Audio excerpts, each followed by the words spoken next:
This is BRICS Africa channel. We are here having a conversation with Professor Sijikula Mbanga, who deals with human settlement research sustainability from the Nelson Mandela University. Good morning and you're welcome. Good morning, Professor. Thank you so much. Thank you. Professor Mbanga, what is the aim of this IBT Summit? This National IBT Summit has been convened after some years where the human settlement sector in South Africa has been experimenting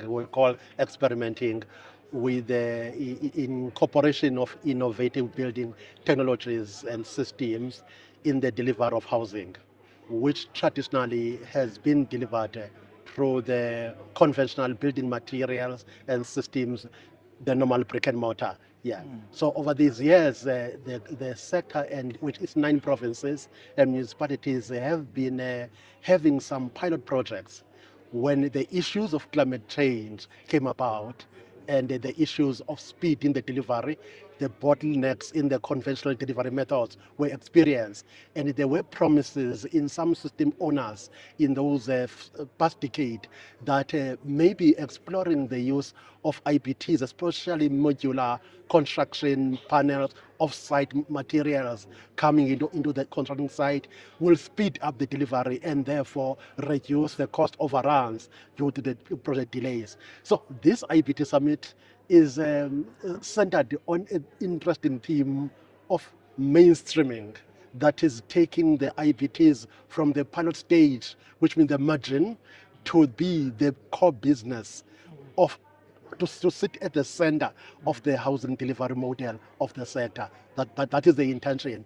We say that expanding the adoption of the use of innovating building technology in the human settlement sector. How can we do that? What barriers should we unlock? What from both ends, execution, financing, project packaging, and including the supply side, what are the constraints at that level? So this summit has been confirmed to address those issues that might stand in the way of the upscaling of IBTs in the sector. Professor Mbanga, what is the role of your university that links it to the IBT? I know that you do a lot of research in human settlement. Yes. So what is the specific role that you're looking from, or tools that you plan to get from IBT in order to facilitate this fast-tracking human settlement delivery? As a university, National University, I sit on a research engagement and innovation chair for human settlements, which sits along what we call the NRF Sachi chairs. It's not necessarily a Sachi chair, it's a ministry endowed chair, because we've got a government, industry endowed chairs, even in mechatronics and other spaces. So I'm one of those. And over this period, I've had students at undergrad, on a master's and PhD, who have been doing different studies on human settlement sustainability. But then as we're going along, some of them have been picking up on issues of innovating building technologies. Within that space and those type of research outputs, as a chair, we've been part of the policy review at the national government level. As a university, we were part of the development of the white paper for human settlement, which was adopted by the cabinet in 2024 in December. There is a specific chapter that deals with the issues of climate resilience, climate adaptation that we contributed on. That is on one hand. That's where our interest has been on how the sector is going to respond to the current challenges of climate change, dealing with the high housing crisis in the sector as well. But on the other hand, I think as part of the work that I do as a chair, we work with the Department of Science and Innovation and its own agencies, CSIR, yes, Water Research Commission, that are involved in innovating building technologies. Currently, we've got a partnership agreement with the Department of Science and Innovation to lead a culture of innovation in the human science sector. That is our interest. So I'm here because of the research work we do as a university, the school, and the faculty. But on the other hand, I've got a responsibility to assist the adoption of innovative technologies in the human sector through the MOU with the STI and CSIR.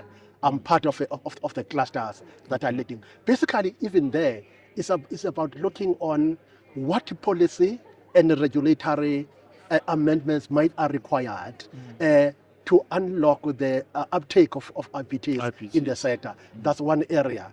Secondly, to look on the execution side, what blockages are there, the issues of skilling, even for professionals who have gone through construction studies in various universities before these programs were put in place. Of course, the universities were reviewing our curriculum to incorporate IBTs and as part of construction technologies across the faculties. So my being here is serves to about three responsibilities. One, to identify what are the existing gaps that warrant further research at postgraduate level on one hand, as universities. And secondly, what issues in policy and implementation should be looked at. Within that space, I also serve on the Council of the National Home Built Regulation Council as well, looking on the issues of the regulatory and compliance framework. So my being here also is also about supporting the work of NEPRC as a regulator of the home building industry as well. Lastly, the issue of skill development, because I also serve on the Institute of Human Settlement Practitioners South Africa, which is a professional association. Yes. Yeah. Basically, I think that is basically the reason and the link of my being here around this program. Thank you very much, Professor Mbanga. Over the years, the quest to eradicate informal settlements and mud houses has proven to be a challenge. What solutions do you think the IBT or the establishment of the IBT or the rollout can develop that is in accordance with your research? Informal settlement upgrading and eradicating of them, yes, it has been a challenge, and it was used on the MD3s. There were MD3 targets of 2014 to ensure that they are not there. Yes. Yeah. IBTs present an opportunity to speed up the delivery, in particular where material is locally sourced, where you are going to have a direct link with the manufacturing sector. Because even with conventional housing brick and mortar, we know we've had challenges of steel and in some instances challenges around cement.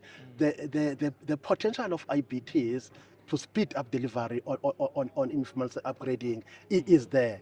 On the use of materials, the off-site materials assembling on-site, because there are different systems, your formwork, that would ensure that the panels are brought into site. So the speed of delivery materials. Informal settlements also have, over time, even before upgrading, they have been utilizing chemical toilets, for instance, which are other solutions. So the issue is that how do we embrace some of those solutions, like chemical toilets, and look on the top structure on utilizing the IBTs to speed up the delivery of that. Importantly, I think something we're dealing with in this summit are the volumes. I think where informal settlements delivery volumes are increased, that will allow system owners to put up factories within a certain area or a regional municipality. There is a potential there to speed up the delivery because of the access to the building materials, which will be increased by the local production. Me playing the devil's advocate here, Professor Mbanga, summits like the IBT are usually criticized for just being talk shops. When will these IBT solutions be implemented in order to dispel this criticism? Are there goalposts already decided on how to roll this out? Oh yes, yeah, definitely. That is the one challenge. It has been coming up in this summit as well. That are we yet again on another talk shop arrangement where we'll come here, talk, and nothing gets done on the ground. So the participants in the summit that have raised that issue in the beginning of the summit yesterday, and that there must be a look. So the focus we've been looking on how the summit is framed. Is it a summit to talk? What will it be its outcomes? What will be its key outcomes? We are aware that the social compact will be one of those, and participants were saying that we have seen social compacts being concluded in summits and no implementation. As far as the civil society organizations have been raising that. What comes up beautifully here, which I hope by the end of the summit will be more stronger. One is a ministerial pronouncement for the subsidy sector that the grants allocated to the sector, that total to 30 billion, 2% of that grant will be going to IBTs. What does that mean? It means that in the project portfolio of a province or a municipality, 2% of those projects should be implemented through non-conventional building systems.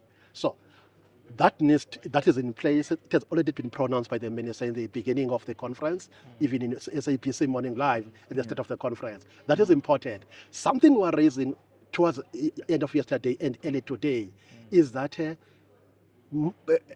model of a centralized packaging of the 2% of the project portfolio across province is important. Yes. Within what I was beginning to suggest as a national program management unit with multidisciplinary teams that will be assisting or supporting the province and the metros to deal with the implementation challenges, which are also raised by the financing sector who are part of this conference, because there are issues raised around affordable housing, the risk to be mitigated. Also, on the low-income housing, there are still risks to be mitigated as well, working with system owners. The view is that at a more central level, you needed a PMU that will be guiding implementation, providing oversight, monitoring compliance on the defined norms and standards. So in that way, there will be better accountability on the implementation, such that when we return to some other conference of this nature in the future, we'll be starting on the feedback on the implementation of this project portfolio. That's basically the approach we're taking for now. Professor Sijikula Mbanga, Human Settlement Research and Sustainability from Nelson Mandela University. Thank you very much for your insights. Yeah, thank you so much.